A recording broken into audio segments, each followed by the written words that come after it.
Firstly, I would like to acknowledge the traditional owners of the land on which I meet here today, which is the Taungurung people of the Kulin Nations, and I'd like to pay respect to their elders past, present and emerging. And I'd also like to pay respect to everyone who is joining us today, wherever you are, and acknowledge the traditional owners of the land on which you meet. And I'd also like to acknowledge all of our friends who are joining us who are Indigenous or Torres Strait Islanders. Thank you for joining. Now today on Come to Work with Me, we've got some very, very cool guests. We have Jack, Manny and Bonnie. Welcome guys, and let's start with you, Jack. Please explain to us where you work, what you do and how you got into this field. So my name's Jack Semler. I work for the Diggers Club. So we're Australia's largest gardening club. We've got 80,000 members around Australia that join us to become successful gardeners. Our main headquarters is based on the Mornington Peninsula. So we're coming in from Bunurong country. And I am a ornamental category manager. So I look after all kinds of ornamental gardening and ornamental plants that we stock at the Diggers Club, as well as a lot of planning around future directions of gardening. How I got into this field is that I actually started off in a different field. I studied outdoor education first, so I always had that love of nature and the environment. But then after different jobs in project management and community engagement, I actually came back to horticulture later in life and I haven't looked back. Now, Bonnie, you had a bit of a different start. Explain to us how you got into the field and where you are today. So I did a course when I was 15 and it was a certificate 2 in horticulture, and I thought this is something that I really am passionate about and interested in, and I went off and approached a nursery about an apprenticeship, which was Garden World, and was quite successful and started an apprenticeship at 15 going on 16, and from there I did my apprenticeship studies along with diploma as well. And from that I got into doing green life buying, running a department, managing and going into marketing, which is what I do now for them, and also running their online shop and sort of knowing the back of house of the business as well. So yeah, so it's been a good 11 years of work that's led up to it. You're still at Garden World now, is that correct? Yes. Yeah.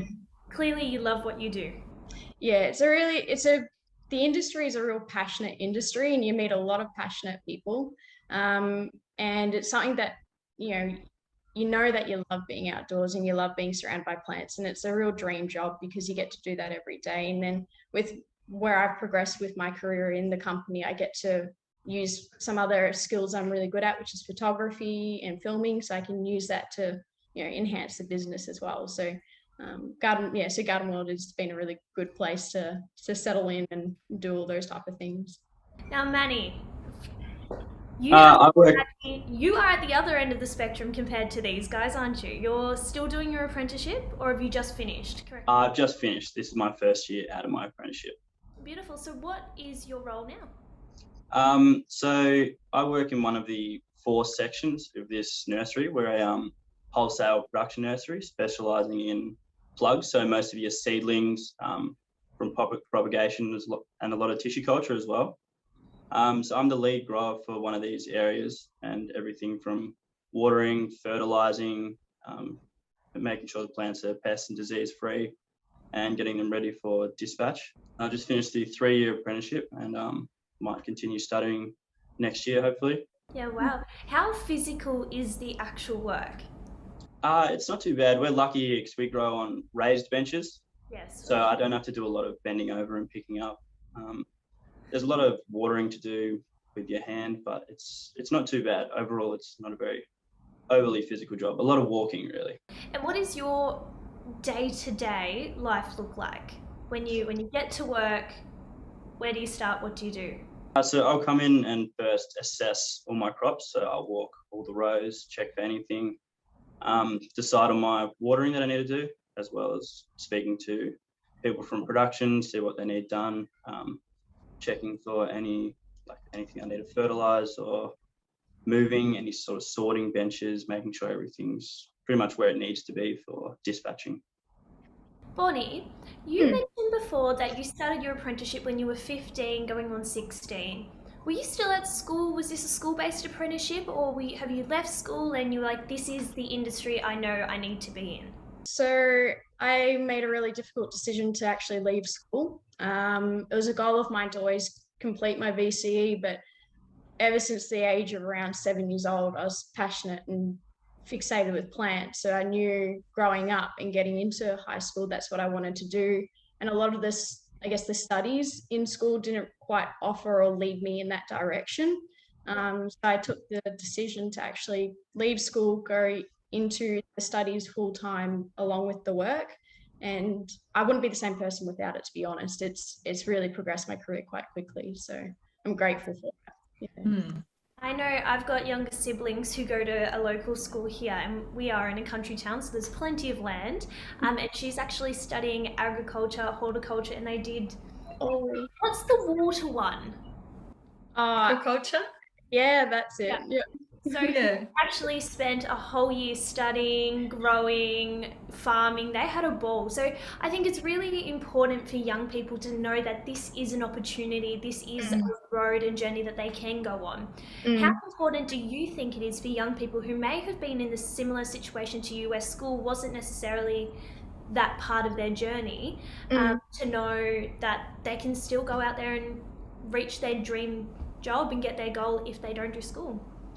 I think it's definitely something to consider and not look at it as like you're failing school, because I think that was something that I struggled with that decision. Is I didn't want to be viewed that I failed my school because I went off and did something else.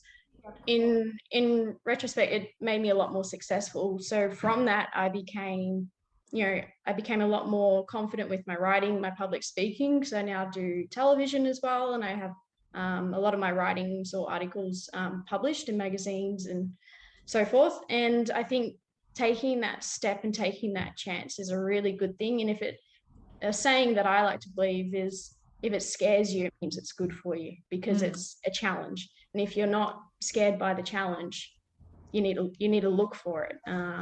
So I think if you're in a similar situation, I definitely encourage it. I don't regret it. And doing TAFE instead of university was amazing. It was a bit more hands-on because I'm more of a visual learner, and that really worked for me. And teachers were amazing in that as well. But no, I'd highly encourage it. Take the chance, and I'm sure you'll succeed in it.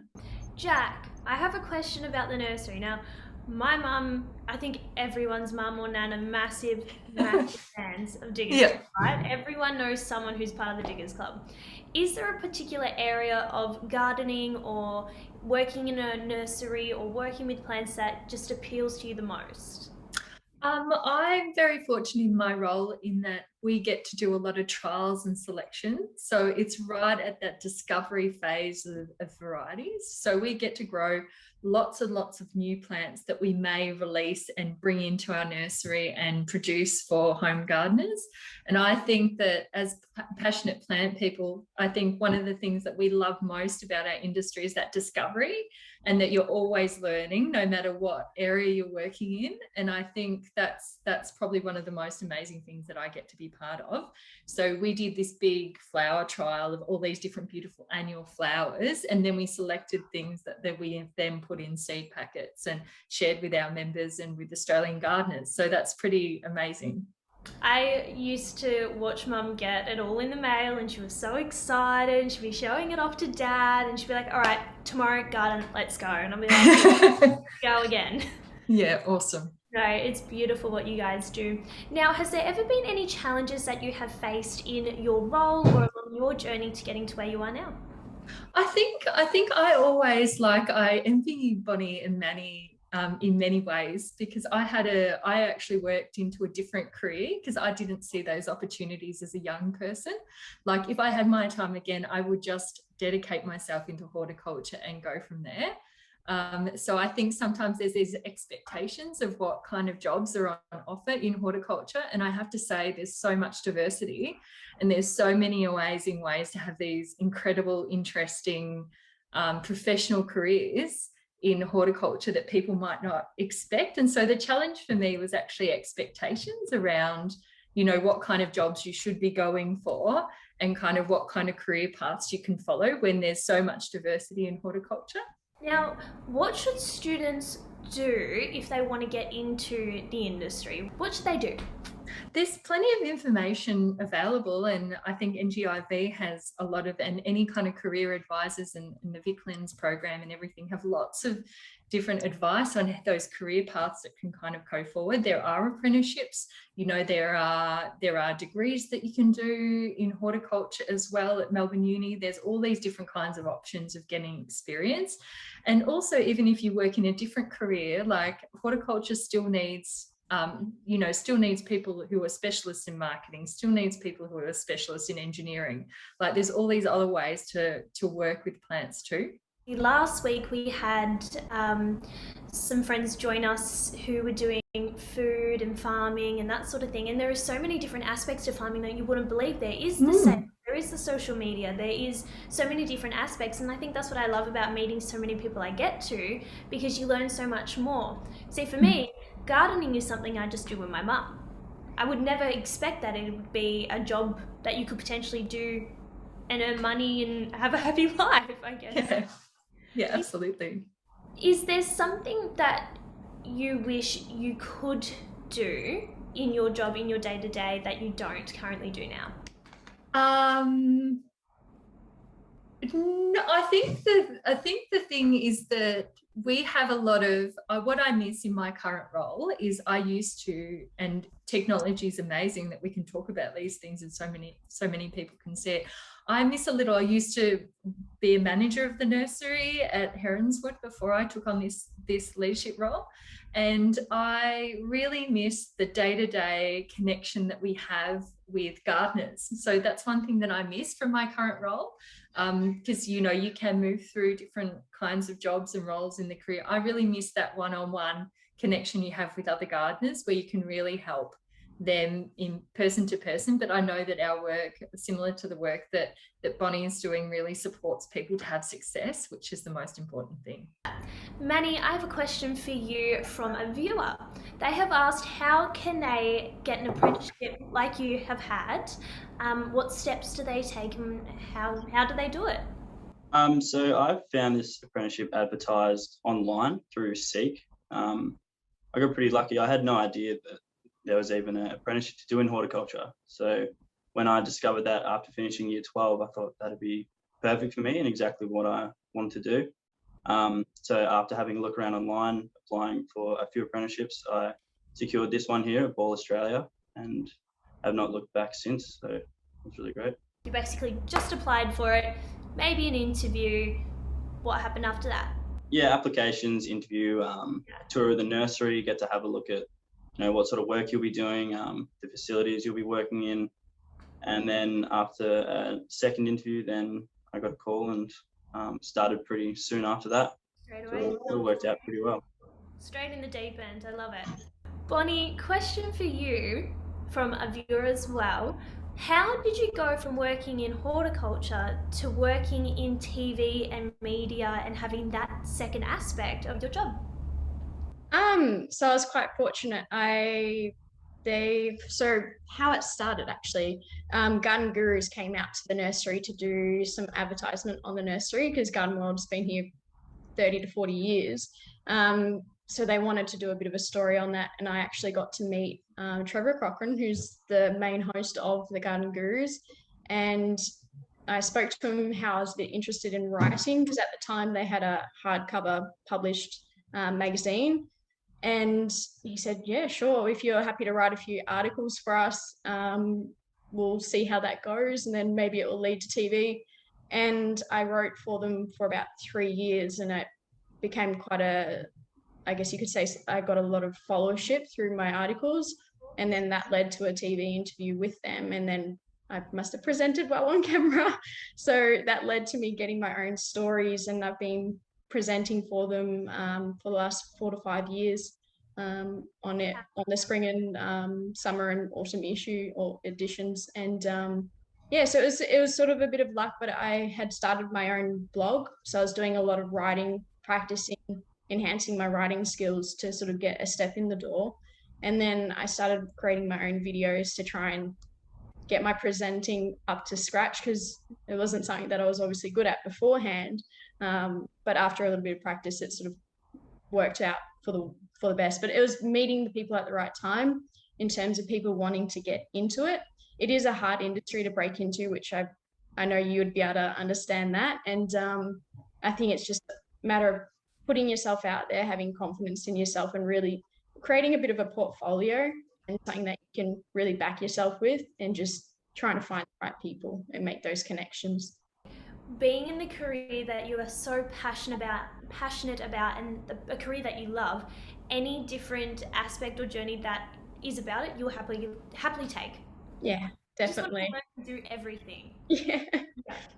Definitely. And like for me, one of my other biggest passions is the photography, and I've been so fortunate that I can introduce that into my work. And like Jack said, there's so many different avenues that I didn't realize when I first started, but there's a lot of really great avenues you can take within horticulture. You can become a scientist for plant botany and all that type of thing, but there's a lot of digital media that's now needing to be, taken into the industry, because we were a little bit behind. And using your photography or your computer skills is really quite important now. So that's a really great thing to bring to the industry. Now, this is just a general question for anyone who wants to answer. I have a lot of plants that are like my children that I have in my house. Yes, I'm one of those people. And whenever one starts to look a bit sad, I go, Mum, you need to fix my plant. I can't have my plant dying. And I know it's quite a common theme all over social media. People buy plants during lockdown and they die, or they're just not healthy. What is your best tip for keeping indoor plants for young people like me who don't know much about them to keep them healthy and alive? General instructions about lighting, watering, and all the fun stuff.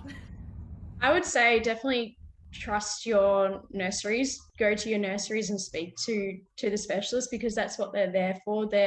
We've got an amazing indoor plant team here who have years and years of experience and help people with that very problem to find the right plant for the right spot, because there's so many different plants that will grow in a brighter light than they will in a dark light, and depending on the soil, that could be an issue too. So I'd say definitely take faith in or seek to your specialist, because they are very good at what they do, and it's right across the board with many different nurseries.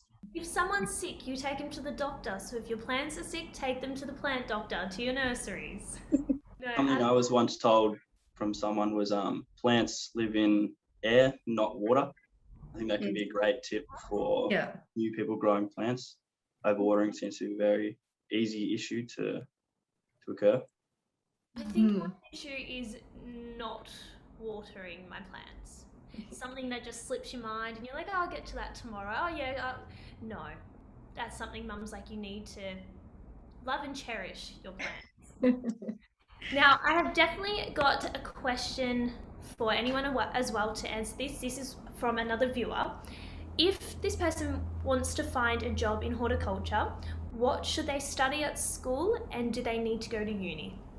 I studied horticulture at school. I was lucky to have that as an elective through VCE, as well as earlier in around year 10, I did a certificate 2 in horticulture, which some schools offer, or you can do through Chisholm, which is a great way to start the journey. Yeah, doing those early certificates really do help get your foot in the door, because a lot of nurseries are looking for qualification or people who are willing to take that 3 to 4 year journey to achieve that. So And demonstrated interest, like if you can show people that you're really passionate, like if you've got photos of things that you do at home, you can, like Bonnie said, like start developing like a little portfolio of things. Like if you've got evidence of things that you might be doing in your backyard that demonstrates that passion, you can include that when you're approaching employers.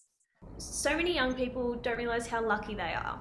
Nowadays, in your schools, in your VCE, in your vet classes, you can choose to do subjects like, I know my sister is horticulture, ag. You can do these pathway subjects that assist you, so you don't have to go to uni. You don't have to necessarily go to TAFE, because you are doing those certificates in year 10, 11 and 12. Yeah. Do you have questions for one another? I've never done this before, so this is something I'm just throwing out there. Yeah, I've got a question for Manny, like, because I always find the production side of things so interesting. Like, it's such an art and science getting all that growing right.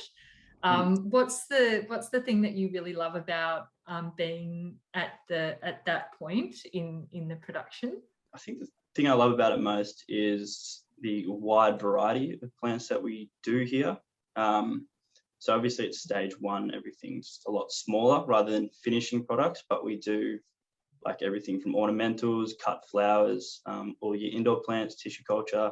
So that keeps me really interested, always having new crops to grow, plenty of new ones to learn about. And yeah, you never really stop learning, which is really awesome. Yeah, Ball Australia is pretty amazing with what they do. And they do once a year this plant trials, which you will obviously know really well, Manny, but as a retailer, being able to come out to your site and see those things, it's super exciting. So you think, oh, I wish I could have that in my garden right away, because you guys do so many different things. It's really, really exciting to see. Have you ever had anything that's really, really challenging to grow? We do struggle with a lot of our more like some of the TC varieties, because it's such a wide range of products. We only have a few different houses, so a few different climates when you're trying to grow like your succulents with like your ferns or kangaroo paws with a cut flower. It makes it a bit difficult sometimes. So because our range is so wide, it's hard to get just right requirements for every single line. Well, it's a credit to you guys then, because you do a really good job at it. So. Thank you. What's the craziest thing you guys have seen on a job or in your job? We had a fire here once, a couple of years ago. Yeah. Well, that's quite crazy, but also quite sad. Yeah, you both have actually had fires on your site, unfortunately. Yeah, we had a fire too. Yeah. Touch wood, garden wood hasn't. Yeah. No, probably nothing really crazy in terms of shocking, but from a plant person aspect, probably like the unusual and rare things that we sometimes get to come or have come into the store is really exciting for us. So it's not shocking, but surprising. Yeah. And it's sort of cool as well, because you get to see things that are quite rare and that most people don't necessarily get to see on a daily basis. But I think that'd be my favourite part of it, being able to just see plants and the growing side of things before anyone else does. That'd be my favourite stuff. Now, last question to wrap up today. What is your best advice about succeeding in your career? Jack, let's go to you. Yeah, I think hard work never goes astray. And so hard work, not just on the job when you're at work, but if you're plant passionate like us, like we can't help ourselves. You know, I don't feel like my work finishes at 6 o'clock. Like we're practicing in our gardens, we're connecting with different people in the industry, we're going to nurseries on the weekend, we're part of that gardening community. And I think like those relationships, it is a small industry, relationships are really important. Not only in how you can support each other, but also in just sharing that passion and really promoting the industry too. So my advice would be about getting out there and just, you know, working hard, but also building those networks that you've got. I definitely agree with a lot of that. Passion is obviously a key thing within this industry. And I think, yeah, if you show you're enthusiastic and you're dedicated to do the job, you'll definitely go very far. But I think connecting out to people within the industry, because they are such passionate people. And the great thing about our industry, everyone's so nice, everyone's very approachable, and there's a lot of different people you can learn from, because there's different wealths of knowledge from different eras, if you want to say. There's some really old generation gardeners and horticulturists that you can learn a lot of great things from. And then you've got the new and upcoming generations that have more that modern skill. But I think reaching out, not being afraid, and not afraid to put yourself out there by, like we sort of have said earlier, creating that portfolio and just approaching nurseries and saying, hey, do you have anything that available? And then having that passion and having faith in what you're doing, because you'll do well. Yeah, I agree with everything that's been said. I think it's really important to always showing interest, asking lots of questions, and if it truly is your passion, it doesn't really feel like work a lot of the time. But yeah, constantly looking what's next, asking those questions is really important. It's pretty easy to tell some people are doing it for a job rather than a career or a passion. I think that's really important. Like, I've always been taught there's no such thing as a silly question, so never be afraid to ask the question. And that's something that I still do today, even in my more senior roles. Don't ever be afraid to ask the questions you need to, because it will help. Yeah, and it's okay to make mistakes along the way too, as long as you learn from them. Like, it's a learning process. Like, I think everybody here today has killed plants, and and it's all just part of that learning. So it's okay to have those moments where you just need to persevere through them. You guys have got the coolest jobs. I'm so jealous. Now, I'd like to thank Nursery and Gardening Industry Victoria, I hope I've said that correctly, for partnering with us for this episode today. I'd like to thank all of you guys for joining us. I hope, we've helped some young people out there, even some people who aren't so young, who decide that they want to change their career, learn a bit more about horticulture and everything that they can do. And yeah, you guys are cool. You're awesome. Thank you for teaching me so much. Massive shout out to Garden World and Diggers Club. You can find out heaps more information about all these guys online. You can visit websites. We'll be back next week with another episode of Come to Work with Me. Good luck with your future endeavours.